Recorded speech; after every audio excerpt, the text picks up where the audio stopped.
وقتی برای اولین بار رمان بوفکور رو دستم گرفتم و شروع کردم به خوندن، یه نوجوان 16-17 ساله بودم. چیز خیلی از اون رمان نمیفهمیدم. اصلا متوجه نبودم که این راوی چرا همیشه توی اتاقش نشسته و داره بیرون رو تماشا میکنه. پیرمرد خنزر پنزری کیه؟ این زنهایی که زن اسیری و زن لکاته که وارد زندگی راوی میشن چه نقشی دارن؟ اما یک کششی بود که منو مجبور میکرد رمان رو تا انتها بخونم و دوباره برگردم و از ابتدا شروع به خوندن کنم. امروز بعد از چند سال دوباره رمان رو برداشتم و شروع کردم به خوندن، اما این بار با یک نگاه عمیق‌تر. این بار سعی کردم نقد و بررسی های رمان رو هم بخونم و رمان رو با یک دید دیگه بررسی کنم. امروز میخوام آنچه که از این رمان دریافتم و آنچه که در نقدها و بررسی های این رمان دیدم با شما به اشتراک بگذارم. اگه شما هم مثل من این رمان رو قبلا خوندید اما هنوز فضاش براتون مبهمه، با من همراه باشید و اگر هنوز این رمان رو نخوندید تا انتها ویدیو رو گوش بدید، هم خلاصه رمان رو متوجه خواهید شد و هم متوجه میشید که اصلا داستان این رمان چیه. سلام، من شادی هستم و اینجا کانال کتاب آوا. امروز قراره با بوفکور بیشتر آشنا بشیم. کتابی عجیب و غریب با فضایی شبیه کابوس، تیره، مبهم و نامعلوم. بوفکور مشهورترین اثر صادق هدایت و یکی از مهمترین آثار ادبیات فارسی ما هست. هدایت این رمان کوتاه رو در سال 1315 منتشر کرد. اثری که از همون ابتدا با فضای تاریک، کابوس مانند و متفاوتش خواننده رو وارد جهانی میکنه که مرز میان واقعیت، خیال و توهم در اون چندان مشخص نیست. داستان داره از زبان یک راوی بینام روایت میشه. مردی منزوی که به شدت از جامعه فاصله گرفته و درگیر افکار، خاطرات و یه سری تصاویر هست که مدام دارن توی ذهنش تکرار میشن.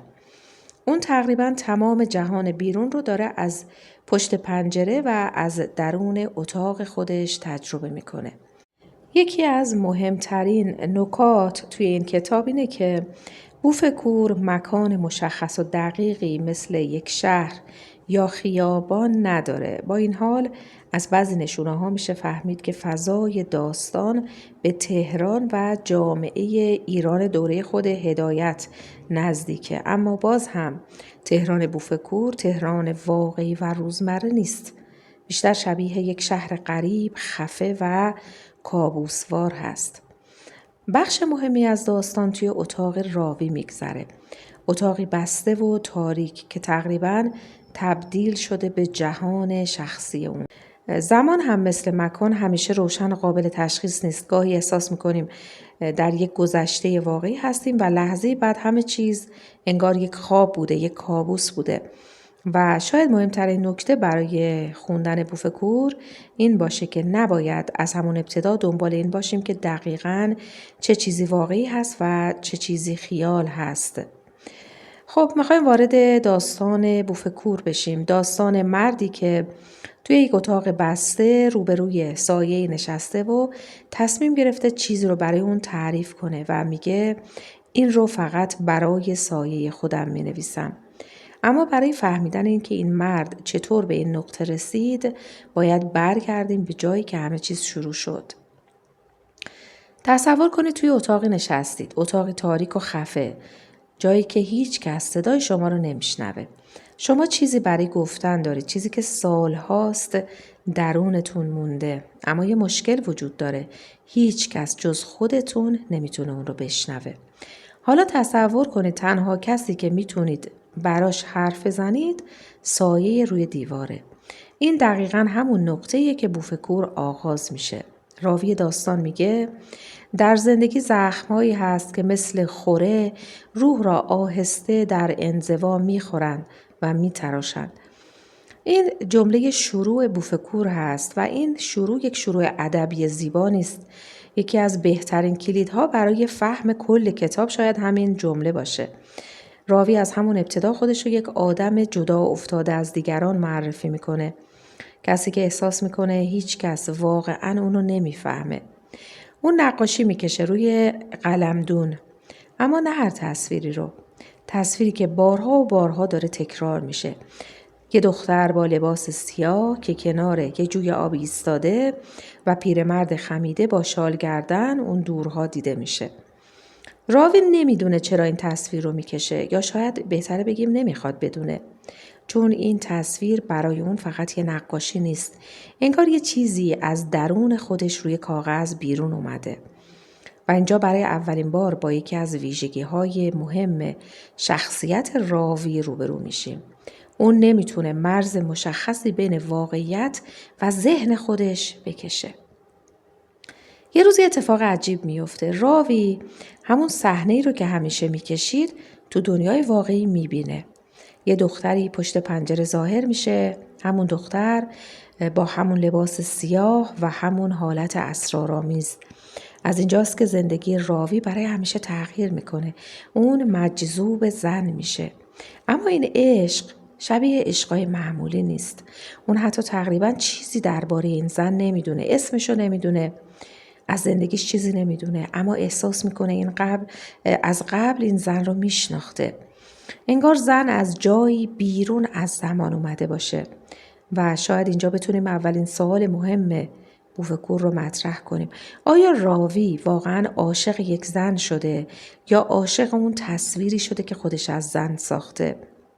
این تفاوت خیلی مهمه، چون راوی بیشتر از این که با خود زن ارتباط داشته باشه با تصویر ذهنی که از اون داره ارتباط برقرار میکنه. زن برای اون تبدیل میشه به یک چیز دست نیافتنی، چیزی که نمیشه با زندگی روزمره و واقعیت معمولی هماهنگش کرد. و همین موضوع زن رو توی ذهن راوی به یک موجود تقریباً غیر واقعی تبدیل میکنه. زن اسیری، اسیر با 3 نقطه به معنی کره آتش، زنی که انگار از جنس این دنیا نیست. راوی بالاخره با زن روبرو میشه، اما به جای یک گفتگوی عاشقانه با سکوت مواجه میشه. زن هیچ حرفی نمیزنه، فقط نگاه میکنه و همین سکوت برای راوی از 1000 تا جمله مهمتره، چون اون میتونه این سکوت رو هر طور که خودش دوست داره تفسیر کنه. عشق، ترحم، دعوت، مرگ یا حتی یه خیال. و شاید زن اسیری دقیقاً به همین دلیل تا این اندازه مرموزه. راوی به این زن نزدیک میشه، اما هرچی نزدیکتر میشه داستان از واقعیت دورتر میشه. از اینجا بوفکور کم کم تبدیل میشه به یک داستان مردی که دیگه نمیدونه اون چه میبینه واقعا اتفاق افتاده یا فقط داره توی ذهن خودش ساخته میشه و این تازه آغاز کابوسه.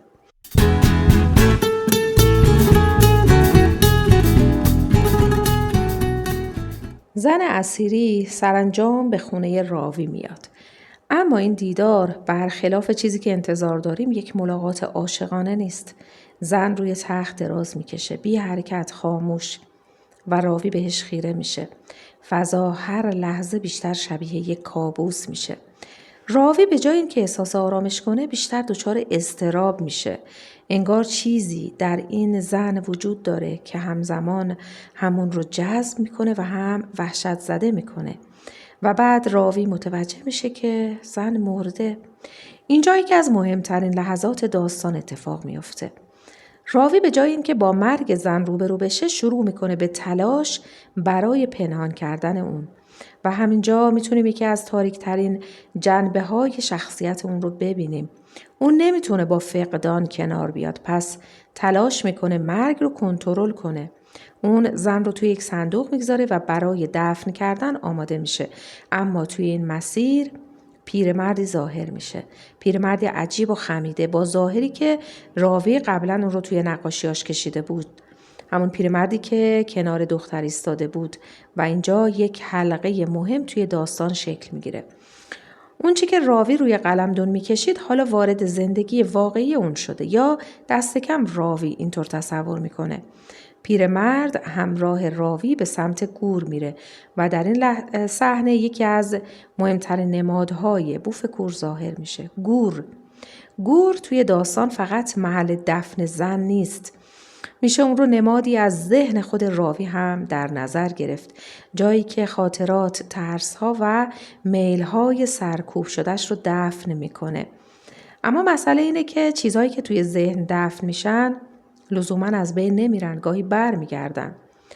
بعد از مرگ زن اسیری داستان وارد یک مرحله دیگه میشه. انگار راوی از یک زندگی وارد یک زندگی دیگه میشه. فضای داستان تغییر میکنه. زن اسیری دیگه اون موجود دست نیافتنی و مقدس نیست. جای اون رو زن کاملا متفاوت میگیره. زن لکاته. و اینجایی که از عجیبترین تضادهای بوف کور شکل میگیره. از یک طرف زن اسیری رو داریم، ساکت، زیبا، دست نیافتنی و تقریبا فرازمینی. از طرف دیگه زن لکاته، یک زن زمینی پر از میل و خشم و رفتارهایی که راوی از اونها متنفره.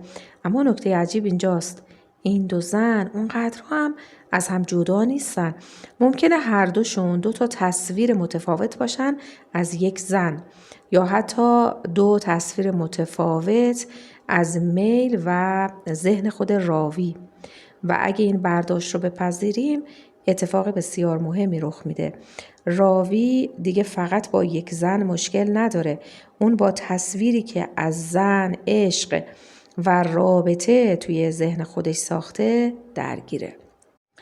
تقریبا رسیدیم به نیمه های ویدیو. یک مقدار ویدیو طولانی هست، امیدوارم که خسته نشید، چون من سعی کردم که یک نقد و بررسی و خلاصه کامل از رمان بوف کور رو خدمت شما ارائه کنم که توی این ویدیو دیگه کامل با روند این داستان آشنا بشید.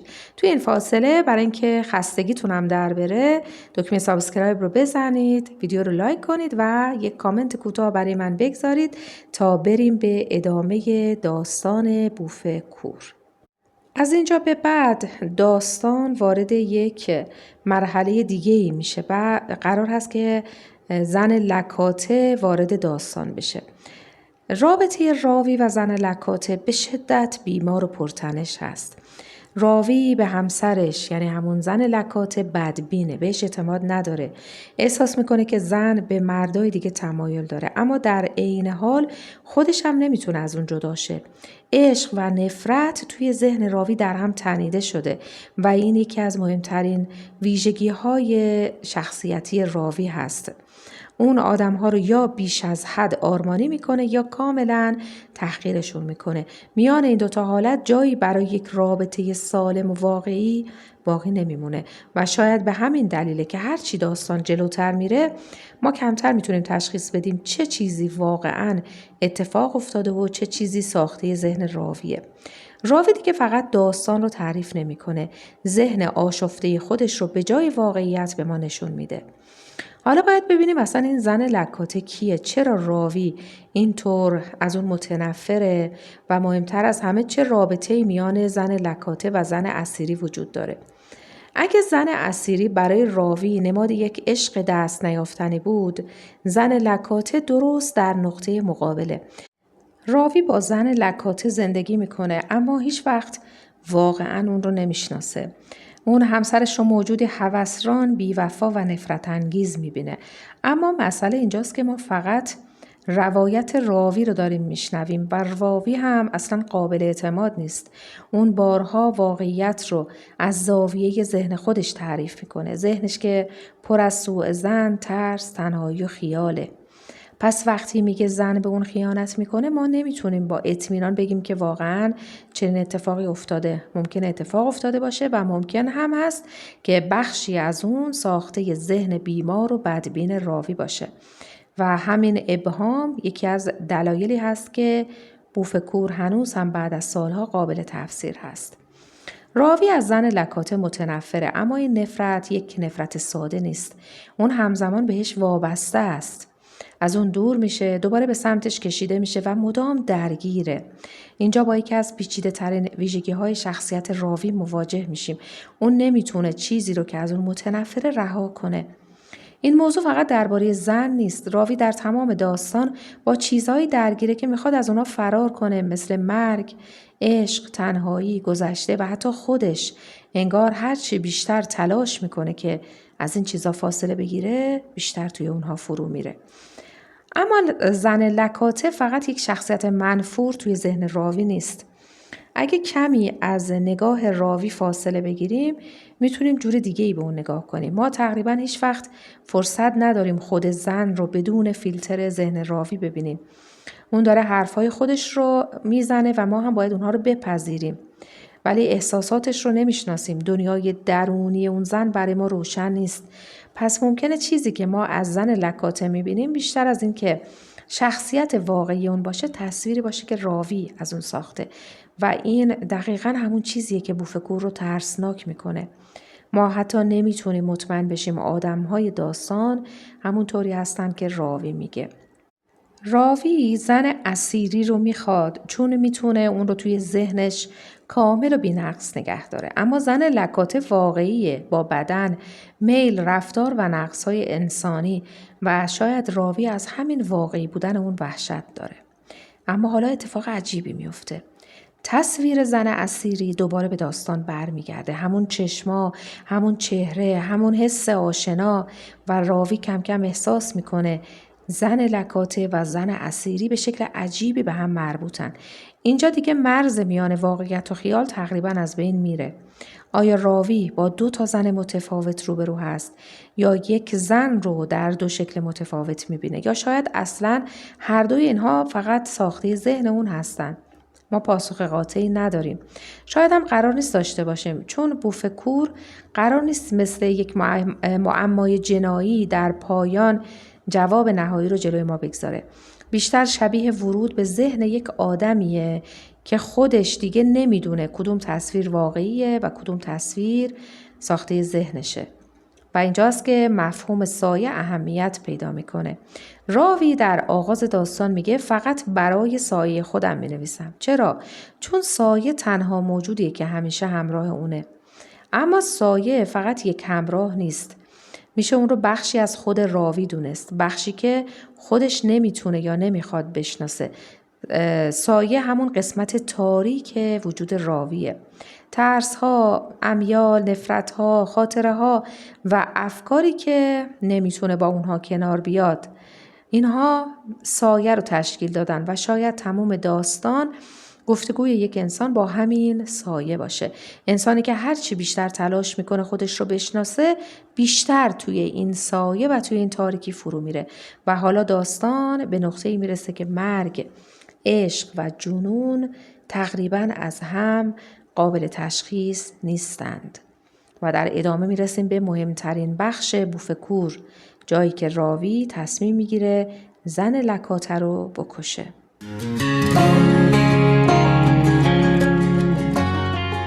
اینجا راوی به فکر قتل زن میفته.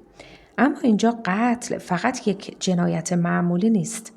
اگر زن لکاته رو نمادی از بخشی از زندگی واقعی راوی بدونیم، قتل اون میتونه تلاشی برای از بین بردن چیزی باشه که راوی نمیتونه تحمل کنه.